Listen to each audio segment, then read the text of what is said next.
ప్రకాశం జిల్లా పెద్దడోర్నాల మండలం కాటకానిపల్లె గ్రామంలో వైసీపీ నుండి టీడీపీలోకి 10 కుటుంబాలు టీడీపీ ఇన్ఛార్జ్ గూడూరి ఎరిక్షన్ బాబు సమక్షంలో తెలుగుదేశం పార్టీలో చేరారు. ఇక పార్టీలో చేరిన వారిని టీడీపీ ఇన్ఛార్జ్ ఎరిక్షన్ బాబు కండువాలు వేసి పార్టీలోకి ఆహ్వానించారు.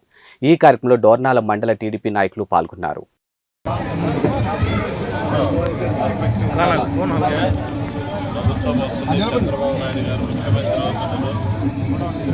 అందరు గ్రూప్ ఫోటో దిగుతు తర్వాత